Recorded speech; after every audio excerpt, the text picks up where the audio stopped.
કેટલા પ્રસંગો એની સાબિતી આપતા હોય છે. અને ભક્તને તો પ્રમાણની જરૂર નથી હોતી. મહાપ્રભુજી કે સાત્વિક ભક્તો હોય એને સાબિત ન કરવું પડે કે અમારો ઠાકોરજી કૃપાળુ છે, એને તો વિશ્વાસ જ હોય. આપણે તો વારે ઘડીએ પ્રસંગો કહી અને હૃદયમાં ઠસાવવું પડે, કૃપાળુ છે, કૃપાળુ છે, કૃપાળુ છે. એટલે ભક્તને ભગવાન માટેની સાબિતી ન જોઈએ, કારણ કે એનો પ્રેમ જ એના માટે સૌથી મોટો પ્રમાણ છે. જો ઈશ્વર ન હોત તો અમારા હૃદયમાં એમના માટે પ્રેમે ન હોત. અને પ્રેમ છે ધુમાડો છે સાબિત કરે છે કે અગ્નિ હશે. પ્રેમ છે એ જ પ્રમાણ છે કે ઈશ્વર હશે. નહીં તો એના માટે ક્યારે જે વસ્તુ અસ્તિત્વમાં જ નથી એના માટે પ્રેમ જ નથી હોતો. આપણા દિલમાં હોય આના માટે ક્યાં હોય જ નહીં ને, કે છે જ નહીં, આ તો ક્યાંથી થાય? પણ છે એ જ એનું પ્રમાણ છે. તો શ્રી યમુનાજી પિય સંગ તો જે વાત કરી રહ્યો હતો, આદિ ભૌતિક સ્વરૂપનું, આધ્યાત્મિક સ્વરૂપનું અને આદિ દૈવિક. જેમ ભૌતિકનું મેં કહ્યું ને, તરંગો, તટ, રજ, જલ, કમળ, બેટ બધું જ, એમ આદિ દૈવિકમાં પણ એમના નેત્રો, એમના હાથમાં કમળની માળા, એમના હાથમાં 3 છડી કમળની, એમના કંઠમાં ધરેલા કમળ, એમના 16 શણગાર, એમના 12 આભરણ, એમની ચાલ, એમના નુપુર, એમના વસ્ત્ર, એમના શ્રૃંગાર, એમના શોભા, એમના હાથમાં મૂકેલી મહેંદી, કુમકુમ કેસરથી મંડેલા ચરણારવિંદ, આ દરેકનું મહાત્મ્ય છે. દરેકનું ભાવાત્મક રસાત્મક મહાત્મ્ય છે. મહાત્મ્ય 2 પ્રકારનું હોય, એક સામર્થ્યને બતાવનાર અને એક સ્વરૂપને સમજાવનાર. આ બંને પ્રકારના મહાત્મ્ય હોય છે. તો શ્રી યમુનાજીની તો શોભાનું વર્ણન કરીએ. જ્યારે એક શૃંગાર માથે ઓઢેલી ચૂંદડીથી શરૂઆત કરી અને ચરણમાં ઝાંઝરને ઝમકે માં વિછિયાને ઠમકે, માં વિછિયાને ઠમકે, છમ છમ ને પૂરને નાદે માં, ને પૂરને નાદે માં, ભૂખરીને ગમકે, માં જય જય શ્રી યમુના. છેક મસ્તક પર ઓઢેલી ચૂંદડીથી લઈ ચરણના અંગલીઓમાં ધરેલા વિછિયા સુધીની વાત છે. મત્સ્યાકૃત એવા સુંદર વિછિયા, મકરાકૃત એવા સુંદર વિછિયા શ્રી યમુનાજીએ ધારણ કર્યા હોય. અને દરેક શ્રીઅંગમાં નાની નાની ઘૂઘરી હોય. દરેક શણગારમાં ઘૂઘરીઓ લટકતી હોય. કડામાં, આપણે ચૂડીમાં, બધામાં, કંદોરામાં. અને જ્યારે ચાલે યમુનાજી ત્યારે છમ છમ છમ છમ, એક તો નુપુરના ધ્વનિ આવે, ખમ ખમ ખમ, અને નાની નાની ઘૂઘરીઓ ચમકતી ખમકતી હોય તો ખમ ખમ ખમ, આમ સુંદર રણકાર થતો હોય. એટલે જ્યારે યમુનાજી પધારતા હોય ને એટલે બધા જ ગોપીજનો ચોંકી જાય, હા યમુનાજી આવતા લાગે છે. એમના શ્રીઅંગના રણકારથી ઓળખાઈ જાય કે કોણ પધારી રહ્યું છે. એ જ વાત વલ્લભ આખ્યાનમાં ગોપાલદાસજી 8મા આખ્યાનમાં કરે છે કે ત્યાં વહુજી બેટીજીઓના જ્યારે દોડી દોડીને સેવા કરતા હોય છે અને ત્યાં ગોપાલદાસ એનું વર્ણન કરતા કહે છે કે એ સદનની શોભા કેવી છે કે ત્યાં વહુજી બેટીજી દોડી દોડીને સેવા કરે તો એમના નુપુરના ધ્વનિઓ ગુંજે છે. અને એના વર્ણન કરતા ગોપાલદાસ કહે છે, સંધ્યા સમય શ્રૃંગાર નૌત, ફૂલ ગૂંથે સૌમણી, સદન શોભા નિરખતા, તે લક્ષ્મી મન પામ્યા રડી, વાસવા છે વજ વસેવા, એણી પેરે સુખ પામવા, શ્રી પુરુષોત્તમ ઉત્તમ વરને સમય જોઈ શિરના. અને ત્યાં નુપુરના અને ઝાંઝરના ઝણકારનો ઉલ્લેખ ગોપાલદાસ આગળ વર્ણન કરતા કહ્યું છે કે આ રીતે સેવતો. અહીંયા યમુનાજીની જે વાત કરી રહ્યા છે તો શ્રી યમુનાજીનો એ રણકાર સૌને રોમાંચિત અને આનંદિત કરવા વાળો છે. તો આદિ ભૌતિક, આધ્યાત્મિક અને આદિ દૈવિક ત્રણેયના શ્રીઅંગની શોભા છે. આધ્યાત્મિકની પણ શોભા છે, તીર્થરૂપા છે. અને મહાપ્રભુજી એક જ શબ્દમાં આધ્યાત્મિક સ્વરૂપની સુંદર વાત કરતા કહ્યું, વિશુદ્ધ મથુરા તટે. એ સપ્તમી એક વચન એટલે ત્યાં વાક્ય પૂરું થઈ જાય છે. અને સકલ ગોપ ગોપી પ્રત્યે જુદું વાક્ય છે. વિશુદ્ધ મથરા, સપ્તપુરીમાંની એક પુરી, અને ત્યાં શ્રી યમુનાજીનો વાસ, અને એ યમુનાજી તીર્થ રૂપા બિરાજે છે કે જે પ્રાતહિ નાથ અગદૂર જાત, જે સ્નાન કરે એના બધા જ પાપો નિર્મૂલ થઈ જાય. માનો જનની રાખત પુત્ર બારે, એવા શ્રી યમુનાજી. તો પિય સંગ રંગ ભરી, આનંદ ભરી, કિલ્લોલ ભરી, એવા શ્રી યમુનાજી. સંગથી જ રંગ આવે, અને જેનો સંગ હશે એનો રંગ લાગશે જ. અને યમુનાજીને તો સદાય ઠાકોરજીનો સંગ છે. યમુનાજીને ક્યારેય વિરહ નથી, એટલે કોઈ વિરહના વચન યમુનાજીના મુખથી આપણે સાંભળતા નથી. જેમ રાધાજી, સ્વામીજી, લલિતાજી, ચંદ્રાવલીજી, બધાના મુખે વિરહની વાત આવે, પણ યમુનાજીના મુખે વિરહની વાત નથી આવતી, કારણ કે અખંડ સૌભાગ્યવતી છે, અખંડ સંયોગવતી છે. પ્રભુ એક ક્ષણ પણ, અરે શયનમાં પણ જારીજી સૈયાજીમાં પધારી જાય તો તુરંત ટેરો આવી જાય, ઠાકોરજી પધારી જાય.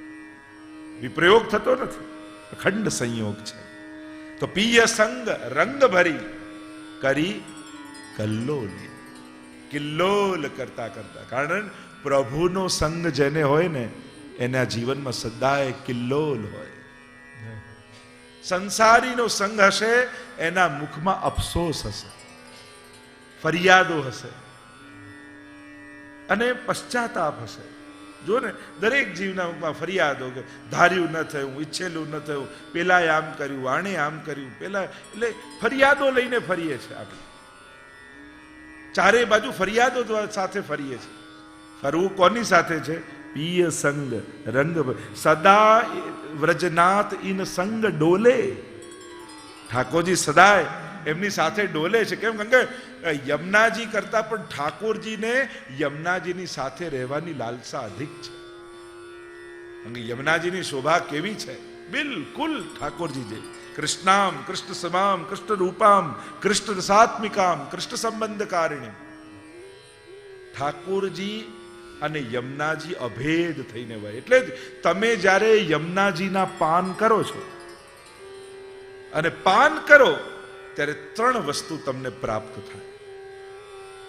જ્યારે જેમ હમણાં લોટી ઉત્સવ થશે અને માલા પહેરામણી જેમના નિમિત્તે છે, બધાને યમુના પાન કરાવશે. અને હું તો હંમેશા કહું, યમુના પાન કરાવવું એટલે વ્રજયાત્રા કરાયાનું પુણ્ય બરાબર છે. કારણ કે આખા વ્રજનો રસ એ શ્રી યમુનાજી છે. એટલે યમુના પાન કરાવવું એ બહુ મોટું આપણે ત્યાં પુણ્ય કર્મ કહ્યું છે. 3 વસ્તુ પ્રાપ્ત કરો જ્યારે યમુના પાન. સૌથી પહેલા યમુનાજીનું પાન કરો. મુરારી પદ પંકજ સ્ફુરદ મંદરેણુકટા. તમે યમુનાજીના જ્યારે પાન કરો છો, અને યમુનાજી શ્યામ છે, પિય સંગ છે ને, અને એટલે જ કહ્યું શ્યામ સંગ શ્યામ વહ રહીશ. યમુના આગળ પદોમાં આવશે. જ્યાં જલ કરતા રજ અધિક હોય ને જે પાણીમાં, એ પાણી શ્યામ જ હોય. જોઈ લેજો, જ્યારે પણ વરસાદ આવે ત્યારે સ્વચ્છ જલ પણ કેવું શ્યામ થઈ જાય. એ શ્યામલતાનું કારણ ભૌતિક સ્વરૂપમાં કેમ છે? યમુનાજીનું ભૌતિક સ્વરૂપ પણ શ્યામ, આધ્યાત્મિક સ્વરૂપ પણ શ્યામ, અને આજે દૈવિક સ્વરૂપ પણ શ્યામ. કૃષ્ણામ કૃષ્ણ સમામ કૃષ્ણ રૂપામ, આ 3 શ્યામ. આપણા ઠાકોરજી પણ શ્યામ. શ્રીનાથજી બાબા કેવા છે? તો કે રક્ત શ્યામ. આપણા શ્રી કૃષ્ણ કેવા છે? મેઘ શ્યામ. અને યમુનાજી કેવા છે? ઘના ઘન નિભે સદા ધ્રુવ પરાશરાભીષ્ટ દે. શ્રી કૃષ્ણ જેવા છે ને મેઘ જેવા શ્યામ, એટલે એકદમ કાળા નહીં, પણ થોડી બ્લુ શેડ હોય, મેઘ જેવા શ્યામ. અને શ્યામ સંગ શ્યામ વહ રહી, એટલે ઠાકોરજી સાથે શ્યામ થયા છે ને, એટલે જેવી શોભા ઠાકોરજીની છે એવી જ ઘના ઘન નિભે સદા, એ એવા શ્યામ છે. તો જ્યાં જલમાં રજ હોય એ જલ શ્યામ, એટલે ભૌતિક સ્વરૂપ શ્યામ, આધ્યાત્મિક સ્વરૂપ તો છે જ શ્યામ, અને આધિદૈવિક સ્વરૂપ પણ ઠાકોરજીના રંગે રંગાયેલા છે, એટલે શ્યામ છે. શ્રી યમુનાજી મુકુંદ, એટલે કહ્યું કે જ્યારે મુરારી પદ પંકજ, એટલે કે તમે યમુનાજીનું પાન કરો તે જલની સાથે ઠાકોરજીના ચરણારવિંદની રજ તમને મળે. સૌથી પહેલા રજ મળે છે. યમુનાજી કેવલ જલ રૂપે તમને નથી મળતા, યમુનાજીની સાથે ઠાકોરજી છે જ, પણ કયા સ્વરૂપે? એમની રજ સ્વરૂપે. એટલે જ્યારે જલપાન કરો ત્યારે રજપાન પણ થાય છે. ધન્ય શ્રી યમુના કૃપા કરી શ્રી ગોકુળ વ્રજ સુખ આપજો. ધન્ય શ્રી યમુના કૃપા કરી શ્રી ગોકુળ વ્રજ સુખ વ્રજ કેમ છે? આપજો. નંદજીનો લાલો વનમાળી કાલિંદી કાંઠે ધનુચારી વાલો હસી હસી અંશુ લેતારી વાલ શ્રી યમુના કૃપા કરી શ્રી ગોકુળ વ્રજ સુખ જ્યારે આપજો. યમુનાજીના તટ ઉપર તમે જતા હોય ને, એટલામાં તટ પરથી ગાયોને ચરાવતા ચરાવતા ઠાકોરજી આવે, અને યમુનાજી ઘૂંટણ સુધી યમુનાજીમાં ઠાકોરજી હોય. ગાયો પર જલ ઉડાડતા જાય, યો યો કરતા કરતા ખેલ કરતા જાય, અને પોતાની ચરણરજ યમુનાજીમાં પધરાવતા જાય. અને જ્યાં તમે મળો ત્યારે પ્રસન્ન થઈ જાય ઠાકોર. ઠાકોરજી કે તાળી દે એમ કહી તાળી મારી, અને પછી ઠાકોરજી ગાયો લઈ લઈને આગળ જાય. તો કાલિંદીના કાંઠે તેનું ચારે વાલો હસી હસી અંશુ લે તાળી. પ્રસન્ન થઈ ઠાકોરજીને ઉદાસ રહેતા આવડતું જ નથી. એ પ્રસન્ન જ હોય, એ આનંદમાં હોય.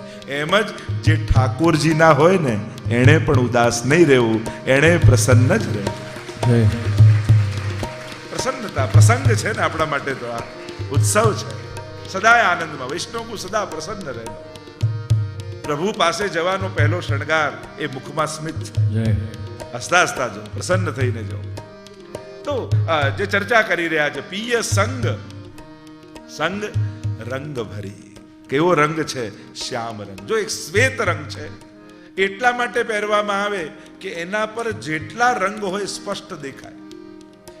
આપણે હોળી ખેલમાં પણ કેમ સફેદ કપડાં પહેરે? એક ટ્રેડિશન એવું છે કે જ્યારે હોળીના દિવસ હોય તો સફેદ કપડાં પહેરવાના. કેમ? કે જે રંગ તમારા પર પડે એ રંગ ચોખ્ખો દેખાવો જોઈએ.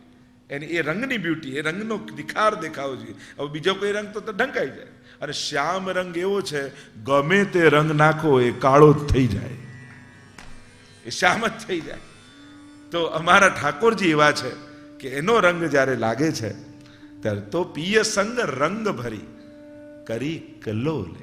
કલ્લોલ કરતા, આનંદ કરતા, ગાન કરતા, સુંદર સુંદર મધુર બોલત મધુર મધુર બાની. 41 પદમાં કહ્યું ને, યમુનાજી એટલું મીઠું મીઠું બોલે. અને કઈ રીતે બોલે? શું બોલે?